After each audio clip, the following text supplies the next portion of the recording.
Hi, ನಾನಿವತ್ತು ಹೋಗಿದ್ದು ನಮ್ಮ ಮಂಚಲದೊರೆಯ ದಟ್ಟಾರಣ್ಯದ ಕಡೆ. ಈ ಕುರ್ಚಲ್ ಕಾಡಿನಲ್ಲಿ ಸಾಕ್ತಾ ಇರೋ ಹಾದಿ, ಒಣಗಿರೋ ಗಿಡಗಳು, ಒಣಗಿದ ಮರಕ್ಕೆ ಬೆಂಕಿ ಇಟ್ಟ ಕಿಡಿಗೇಡಿಗಳು, ಎದೆ ಎತ್ತರಕ್ಕೆಲ್ಲ ಮುಗಿಲೆತ್ತರಕ್ಕೆ ಬೆಳೆದ ಮರಗಳು, ಅಲ್ಲಿ ಲಕ್ಷ್ಮಣನ ಕೆರೆ ತುಂಬಿರುವ ಪರಿಸರ, ಗಿಡ ಮರಗಳ ಹಸಿರೆಲೆ ಕೂಡಿರ್ತಕ್ಕಂಥ ಗಿಡ ಮರಗಳು, ತಂಗಾಳಿಯ ಹಿತ, ಅಲ್ಲಿರ್ತಕ್ಕಂಥ ತರೆಗೆಲೆ, ಬೃಹದಾಕಾರ ಬೆಳೆದಿರ್ತಕ್ಕಂಥ ಮರದಲ್ಲಿ ಜೇನಿನ ಗೂಡುಗಳ ನೋಟ. ಇಂಥ ಒಂದು ಸುಂದರ ಪರಿಸರವನ್ನು ಇವತ್ತು ನೋಡೋಕ್ಕೆ ನಾನು ಹೋಗಿದ್ದು ರಾಮನವಮಿ ಕಾರಣ. ಈ ರಾಮನವಮಿ ಒಂದು ಈ ದಟ್ಟಾರಣ್ಯದಲ್ಲಿರ್ತಕ್ಕಂಥ ರಾಮದೇವರ ಗುಡಿನಲ್ಲಿ ಒಂದು ದೊಡ್ಡ ಉತ್ಸವನ ನಡೆಯುತ್ತೆ. ಆಗಲುವಾಡಿ ಹೋಬಳಿಯ ಬಹುತೇಕ ಹಳ್ಳಿಗಳ ಗ್ರಾಮಸ್ಥರು ಇಲ್ಲಿ ಈ ರಾಮನವಮಿ ಉತ್ಸವದಿಂದ ಇಲ್ಲಿ ಬಂದು ಒಂದು ದಾಸೋಹನ ನಡೆಸ್ತಾರೆ. ಪೂಜೆ ಉತ್ಸವ ನಡೆಸ್ಬಿಟ್ಟು ಮನೆಯಿಂದ ತಂದಿದ್ದಂಥ ದಿನಸಿಗಳಿಂದ ಈ ದೇವರಿಗೆ ವಿಶೇಷವಾಗಿ ಒಬ್ಬಟ್ಟನ್ನು ಇಲ್ಲೇ ತಯಾರು ಮಾಡಿ ಹರಕೆಯನ್ನು ತೀರಿಸಿ ಇಲ್ಲೊಂದು ಹರಿಸೇವೆ ಮಾಡೋ ಮೂಲಕ ನೆರೆದಿದ್ದ ಭಕ್ತರಿಗೆ ಒಬ್ಬಟ್ಟನ್ನು ಉಣಬಡಿಸಿ ಈ ದೇವರ ಒಂದು ಉತ್ಸವ ಮಾಡಿ ಮನಸ್ಸಂತೋಷ ಪಡ್ತಾರೆ. ನಮಸ್ಕಾರ, ನಾನಿದ್ದೀನಿ ಇವತ್ತು ಗುಬ್ಬಿ ತಾಲೂಕು ಮಂಚಲದೊರೆ ದಟ್ಟಾರಣ್ಯದಲ್ಲಿರ್ತಕ್ಕಂಥ ಶ್ರೀರಾಮನ ಗುಡಿನಲ್ಲಿ. ಈ ದೇವರಿಗೆ ಸುತ್ತಮುತ್ತಲ ಹಳ್ಳಿಗಳು, ಗುಡ್ಡೇನಹಳ್ಳಿ, ಆಗಲವಾಡಿ, ಈ ಕಡೆ ಅಳಕಟ್ಟೆ, ಮತ್ತೆ ಶಿವರಾಂಪುರ, ಮಂಚಲದೊರೆ, ಯರಬಳ್ಳಿ, ಈ ಕಡೆ ಈ ಕರೆಮಾದನಹಳ್ಳಿ, ಈ ಕಡೆ ಈ ಸುತ್ತಮುತ್ತಲ ಗ್ರಾಮಸ್ಥರು ಈ ದೇವ್ರಿಗೆ ಪ್ರತಿಯೊಂದು ಈ ರಾಮನವಮಿ ಬಂದಿದ್ದ ದಿವಸ ವಿಶೇಷವಾಗಿ ಇಲ್ಲಿ ಭಾಗವಹಿಸಿ ಆಚರಣೆ ಉತ್ಸವ ಎಲ್ಲ ಮಾಡ್ತಾರೆ. ಈ ದೇವ್ರ ಕುರಿತು ಸಾಕಷ್ಟು ನಂಬಿಕೆ ಇದೆ ಇಲ್ಲಿ ಭಕ್ತರಿಗೆ. ವಿವಿಧವಾದ ನಂಬಿಕೆ, ಅವರವರ ನಂಬಿಕೆಗೆ ತಕ್ಕನಾಗಿ ಈ ದೇವರಲ್ಲಿ ನಡ್ಕೊಳ್ತಾರೆ. ಅದ್ರ ಕುತೂಹಲ ಜನರಿಗೆ ತಿಳ್ಕೊಳ್ತಕ್ಕಂಥ ಸಾಕಷ್ಟು ಕುತೂಹಲ ಇದೆ. ಇದರ ಹಿನ್ನೆಲೆ ನಾವು ತಿಳ್ಕೊಳ್ಳೋಣ. ಇಲ್ಲಿ ನೆರೆದಿರ್ತಕ್ಕಂಥ ಭಕ್ತರಾಗ್ಬೋದು, ಈ ಸುತ್ತಮುತ್ತಲ ಗ್ರಾಮಸ್ಥರು ಹಿರಿಯರು ಅನೇಕರು, ಅವ್ರ ಜೊತೆ ಈ ಕುರಿತು ಒಂದು ಸಣ್ಣ ಅಭಿಪ್ರಾಯನ ಶೇರ್ ಮಾಡೋಣ. ತಮ್ಮ ಹೆಸರೇನು ಹೇಳಿ? ಶಿವಣ್ಣ. ಯಾವೂರ್ನವರು? ಚಿನ್ನಯನಪಳ್ಳಿ. ಈ ದೇವ್ರ ಕುರಿತು ನಿಮ್ಗೆ ಇರ್ತಕ್ಕಂಥ ಮಾಹಿತಿ ಏನು? ಎಲ್ಲಿ ಯಾವಾಗಿಂದ ಶುರುವಾಯ್ತು? ಇದರ ಭಕ್ತಿ ಪವಾಡಗಳೇನು? ಹಿಂದೆ ಈ ಊರಿತ್ತು, ಆಳೂರು, ಗುಡ್ಲಕುಂಟೆ ಆಳೂರು. ಇದು ಅವತ್ತಿಂದ ಇರೋ ದೇವ್ರ. ಇದು ನೆಲ್ಮಾಳ್ಗೆ ಒಳಗಿತ್ತು. ಇದು ಎಲ್ಲ ಗುಡಿ ಕಟ್ಟಿ ಅಭಿವೃದ್ಧಿ ಮಾಡ್ಯಾರಿ. ನಿಮಗ್ ಗೊತ್ತಿದ್ದಂಗೆ ಯಾವ? ನಮಗ್ ಗೊತ್ತಿಲ್ಲ, ಅಲ್ಲೇ ಆಗಿರೋದು ಇದು ದೇವಸ್ಥಾನ. ಹಿಂದೆ ನೆಲ್ಮಾಳ್ಗೆ ಒಳಗಿತ್ತು. ರಾಮನವಮಿ ದಿವಸ ಯಾಕೆ ಆಚರಣೆ ಮಾಡ್ತಾರೆ? ರಾಮನವಮಿ ದಿನಲೂ ಮಾಡ್ತಾರೆ. ಭಕ್ತಾದಿಗಳು ಬಿಡ್ದಿಂದಲೂ ವಾರ ವಾರ ಪೂಜೆ ನಡೀತೈತಿ. ಯಾವ ವಾರ? ಭಾನುವಾರ ಪೂಜೆ ನಡೀತೈತಿ ಡೈಲಿ. ಈ ದೇವ್ರಿಗೆ ನಡ್ಕೊಂಡವ್ರಿಗೆ ಭಕ್ತರಿಗೆ ಏನೇನು ಹರಕೆಗಳನ್ನ ತೀರಿಸ್ತಕ್ಕಂತ ಕೆಲಸ ದೇವ್ರು ಮಾಡುತ್ತೆ ಅಂತ ಹೇಳ್ತಾರೆ. ಯಾವ್ಯಾವ ರೀತಿ ಹರಕೆಗಳು ಇಲ್ಲಿ ನೆರವೇರ್ತವೆ? ಮಕ್ಳಿಲ್ದವ್ರಿಗೆ, ಮದುವೆ ಆಗಿಲ್ದವ್ರಿಗೆ ಎಷ್ಟೋ ಮದುವೆಗಳು ಆಗ್ತಾವ. ಇಲ್ಲಿ ಎಲ್ಲಾ ಅನುಕೂಲತೆ ಐತೆ. ರೋಡ್ ಇಲ್ಲ, ಕರೆಂಟ್ ಇಲ್ಲ, ಇವೆರಡಕ್ ತೊಂದ್ರೆ ಐತಿ. ಕುಡಿಯೋ ನೀರಿನ ಸಮಸ್ಯೆ, ಕುಡಿಯೋ ನೀರು ಬತ್ತೈತಿ.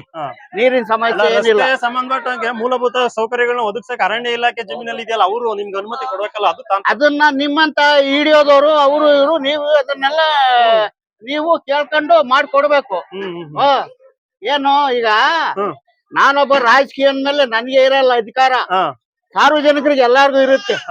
ಅದನ್ನ ನಿಮ್ಮಂತವ್ರು ಅದನ್ನ ಎಲ್ಲೆಲ್ಲಿ ಕಳಿಸ್ಬೇಕು ಕಳಿಸಿ ಈ ಒಂದ್ ರೋಡು, ಕರೆಂಟ್ ಇಷ್ಟು ಮಾಡ್ಕೊಡಿ. ಪ್ರತಿ ವಾರ ಯಾವ ವಾರ ಇಲ್ಲಿ? ನಮ್ಮ ಹೆಸರು ಸರ್? ಉಮೇಶ್ ಅಂತ. ಯಾವೂರ್ನವರು? ಗುಡ್ಡೇನಹಳ್ಳಿ. ಈ ದೇವಸ್ಥಾನ ಯಾವಾಗಿಂದ ಕಟ್ಟಿರ್ಬೋದು ಅಂತ ನಿಮ್ಗೆ ಏನಾದ್ರು? ಸುಮಾರು ಒಂದು 60 ವರ್ಷ ಆಯ್ತು. ಯಾವೂರ್ನವ್ರು ಕಟ್ಟಿದ್ದಿನ? ಪುರಾತನದ ಕಾಲದ ದೇವ್ರು.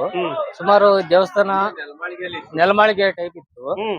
ಇದು ಬಂದು ದೇವಸ್ಥಾನ ಕಟ್ಟಿದ್ದು ಸುಮಾರು 60 ವರ್ಷ ಆಯ್ತು. ಇದನ್ನ ಯಾವ ಊರ್ನ ಪ್ರಮುಖವಾಗಿ ಇದ್ರದೆಲ್ಲ ನಿರ್ವಹಣೆ ಮಾಡೋದು ಉಸ್ತುವಾರಿ ಯಜಮಾನ್ಕೆ?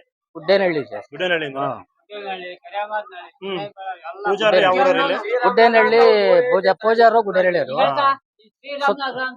ಸುತ್ತಮುತ್ತ ಹಳ್ಳಿ ಅಂದ್ರೆ ಇಲ್ಲಿ ಶ್ರೀರಾಮನಗರ, ಮಾರ್ಗನಹಳ್ಳಿ, ಕರಮದ್ನಹಳ್ಳಿ, ಚಿನ್ನಯನಪಾಳ್ಯ, ಮಳ್ಳೋಲ, ಮಂಚಲದೊರೆ, ಕುಂಡ್ರಾಮನಹಳ್ಳಿ, ಯರಬಳ್ಳಿ, ಜೋಗಿಹಳ್ಳಿ, ನೆಲ್ಲೂರು ಸುತ್ತ ಹೆಚ್ಚಿಗೆ ತುಮಕೂರು ಡಿಸ್ಟಿಕ್ ಪೂರ ಬರ್ತಾರೆ ಇಲ್ಲಿಗೆ ಭಕ್ತರು. ಪ್ರತಿ ವಾರ ಭಾನುವಾರ ಬರ್ತಾರೆ. ಪ್ರತಿ ವಾರ ಭಾನುವಾರ ಬಂದು ಒಬ್ಬಟ್ಟು ಊಟ ಮಾಡ್ಕೊಂಡು ಸ್ವಾಮಿಗೆ ಅರ್ಪಿಸಿ ಪ್ರಸಾದ ವಿನಿಯೋಗ ಮಾಡ್ಕೊಂಡು ಹೋಗ್ತಾರೆ. ರಾಮನವಮಿ ದಿವಸ ಯಾಕೆ ವಿಶೇಷ? ರಾಮನ್ನ ಕಾರಣಕ್ಕೋಸ್ಕರನ ವರ್ಷ ಮೆರವಣಿಗೆ ದೇವ್ರು ಐತೆ. ವರ್ಷ ಕರ್ಕೊಂಬರ್ತೀವಿ. ಲಕ್ಷ್ಮಣ ಕೆರೆ ಗಂಗಸ್ನಾನ ಮಾಡ್ಕೊಂಡು ಅಲ್ಲಿಂದ ಬಂದ್ಬಿಟ್ಟು ಇಲ್ಲಿ ಕರ್ಕೊಂಬಂದ್ ಗದಿಗೆ ಮಾಡ್ಬಿಟ್ಟು ಇಲ್ಲಿ ಜನಕ್ಕೆ ಊಟ ಉಪಚಾರ ಮಾಡ್ಕೊಂಬಿಟ್ಟು ಅಲ್ಲಿಂದ ಬಂದು ಗುಡ್ಡೇನಹಳ್ಳಿಗೆ ಹೋಗ್ಬಿಟ್ಟು ಮೆರವಣಿಗೆ ಮಾಡ್ಕೊಂಡು ದೇವ್ರಿಗೆ. ನೀವು ಈ ದೇವಸ್ಥಾನ ಪೂಜಾರ? ಈಗ ದೊಡ್ಡ ಕಾಡಲ್ಲಿದೆ. ಈ ಕಾಡಲ್ಲಿ ಒಬ್ಬೊಬ್ರೆ ಬರೋಕೆ ಭಯ ತರನೇ ವಾತಾವರಣ ಇರುತ್ತೆ ಮಳೆಗಾಲದಲ್ಲಿ ಅಂತ. ಇಲ್ಲಿ ಭಕ್ತರು ಯಾವ ವಾರ ಭಾನುವಾರ ದಿನ ಬರ್ತಾರ ಅಥವಾ ಭಾನುವಾರ ಬರ್ತಾರೆ? ನಿಮ್ ದೂರವಾಣಿ ಸಂಖ್ಯೆಯಲ್ಲಿ ಬರ್ದಿರ್ತೀರಾ?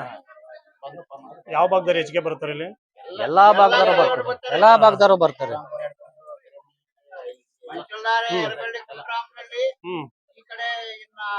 ವಾರ್ಷಿಕವಾಗಿ ಉತ್ಸವ ನಡೆಸೋದು ಮಾತ್ರ ರಾಮನವಮಿ ದಿವಸ.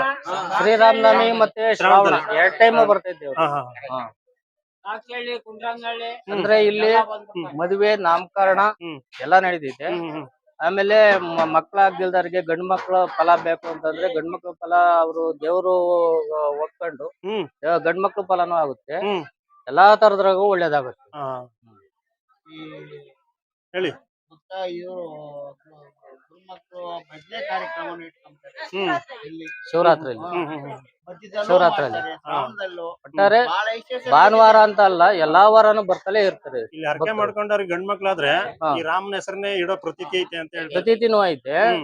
ಹರಕೆ ಮಾಡ್ಕೊಂಡವ್ರು ಸ್ವಾಮಿಗೆ ಏನ್ ಹರಕೆ ಕೊಡ್ಬೇಕು ಅದನ್ನ ಕೊಟ್ಬಿಟ್ಟು ಒಬ್ಬಟ್ಟು ಊಟ ಶ್ರೇಷ್ಠ ಅಂತಂದ್ರೆ ಒಬ್ಬಟ್ಟು ಊಟನೇ ಇಲ್ಲಿ. ಹೋಳಿಗೆ ಒಬ್ಬಟ್ಟು ಊಟ ತುಪ್ಪ ಆರಾಧನೆ ಮಾಡ್ಕೊಂಡು ಹೋಗ್ತಾರೆ. ಈಗ ಇಲ್ಲಿ ಅರಣ್ಯ ಇಲಾಖೆ ಸೇರಿರೋದ್ರಿಂದ ಈ ದೇವ್ರ ಉತ್ಸವ ಮಾಡೋದಾಗ್ಲಿ ಮತ್ತೊಂದ್ ಕಾರ್ಯಕ್ರಮ ಅರಣ್ಯ ಇಲಾಖೆ ಅವ್ರದ್ದು ಏನು ತೊಂದ್ರೆ ಇಲ್ವಾ? ಇಲ್ಲ ಇಲ್ಲೇ ತೊಂದ್ರೆ ಏನಿಲ್ಲ. ಅಂದ್ರೆ ರೋಡ್ ಮಾತ್ರ ಬಿಡ್ತಾ ಇಲ್ಲ ಸರ್. ರೋಡ್ ಮಾತ್ರ ರೋಡ್ ಮಾಡಕ್ಕೆ ರೋಡ್ ಬಿಡ್ತಾ ಇಲ್ಲ. ಕರೆಂಟ್ ಒಂದಿಲ್ಲ, ಎರಡಕ್ ಮಾತ್ರ ತೊಂದ್ರೆ ಐತಿ. ದೇವ್ರಿಗೇನ್ ತೊಂದ್ರೆ ಮಾಡಲ್ಲ. ಇಲ್ಲ ಇನ್ನೊಂದ್ ಮತ್ತೇನಂದ್ರೆ ನಾನು ಈ ಕಾಡನ್ ಸಾಕಷ್ಟು ವರ್ಷದಿಂದ ಬಲ್ಲೆ. ಇಲ್ಲೇನಾಗುತ್ತೆ ಅಂದ್ರೆ ಬೇಸಿಗೆನಲ್ಲಿ ಜನರು ಬರೋರಾಗ್ಲಿ ಅಥವಾ ಯಾರ ಕುರಿಗಾಯಿಗಳಾಗಿರೋ ಮತ್ತೊಂದು ಈ ಬೆಂಕಿ ಇಡೋ ಕೆಲಸ ಮಾಡ್ತಾರೆ. ಅಂತವ್ರಿಗೆ ತಾವು ಜಾಗೃತಿ ಮೂಡಿಸೋ ಕೆಲಸ ಯಾಕೆ ಮಾಡಬಾರ್ದು ಸರ್? ಮಾಡ್ತೀವಿ ಅಂದ್ರೆ ನಾವು ಬಂದಾಗ ಯಾರು ಆ ಟೈಪ್ ಮಾಡಲ್ಲ. ನಾವಿಲ್ಲ ಟೈಮ್ನಾಗೆ ಬೆಂಕಿ ಪೈಕಿ ಆ ಟೈಪ್ ಇಡ್ತಾರೆ. ದನ ಕರಿ ಬಂದರು ಕುರಿ ಪರಿ ಮೇಸಕ್ ಬಂದರು ಮಾಡ್ತಾರೆ.